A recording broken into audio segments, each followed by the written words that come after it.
Täna võib tunduda niimoodi, et sa peaksid õppima mingeid selliseid asju juurde, mis on sinu nii-öelda hingetee või südame järgi, et mis panevad sinu silmad särama ning südame rõõmsalt tuksuma. Just selles mõttes, et sa tead, mida sa tahad ning võib-olla on mõistlik uuendada või juurde õppida või parandada enda oskusi just selles teemal, mida sa kõige rohkem nii-öelda teha tahad. Ja võib-olla see praegu tundub, et sul on mingi takistus selle juures, et võib-olla see ei ole päris see, mis ma tahan või võib-olla ei peaks tegema,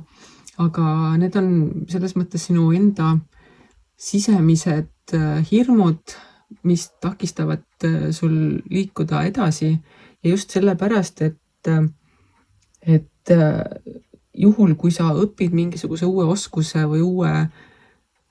nutika viisi edasi minemiseks, siis see tähendab seda, et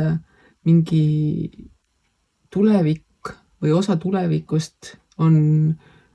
nii-öelda tundmatu ja kuna ta on tundmatu, siis ta võib olla hirmutav ja seetõttu võib tekkida, et ma ikka täna ei taha ja ma ikka arvan, et see uus asi minu jaoks ja seetõttu ma jätan nagu praegu tegemata. Aga vaatamata sellele, et sa tunned hirmu, siis vastupidi, sa peaksid just võtma kätte eriti need asjad, mis tekitavad hirmu, sest et kui sa hirmu ei tunne, siis see ei ole sinu jaoks oluline, siis sa ei muretse selle pärast, sa ei mõtle sellele ja see ei tekita sulle hirmu. Ja just need asjad, mis sulle tekitavad hirmu, on need, mis võib-olla peaksid rohkem tähelepanu pöörama ja mõtlema selle peale, et miks just see tekitab sinus hirmu. Et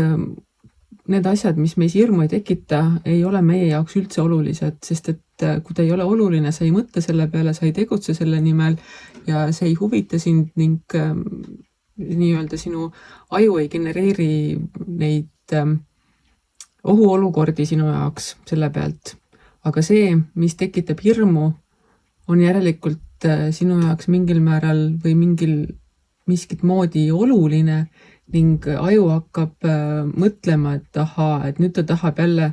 teha midagi uut ja midagi teistmoodi, aga see uus ja teistmoodi on tõenäoliselt midagi hirmutavat, kuna me ei ole selles olukorras enne olnud, et me peame hakkama nüüd ikkagi proovima ellu jääda, aga ellujäämine on ainult siis võimalik, kui ma teen asju nii, nagu ma alati olen teinud ja siis seetõttu tekibki hirm ja see näitab sulle tegelikult, et selle asja taga on midagi, mis on väga oluline ja mida sa võiksid ikkagi püüda nii-öelda realiseerida. Et mida hirmsam on, seda tõenäoliselt olulisem on sellest hirmust läbi minna ja tegeleda sellega, mis seda hirmu tekitab. Ehk et vaata mõni uus õpetus oma nii-öelda oluliste asjade juures, et mida ma tahan juurde õppida selleks, et olla veel parem selles, mida ma teen. Ning kui see tekitab hirmu, siis vaata selle hirmu taha ning leia see koht, kus sa saad seda hirmu natukene vähendada ning tee ära see uus ja tundmatu ja õpi juurde ning usalda elu.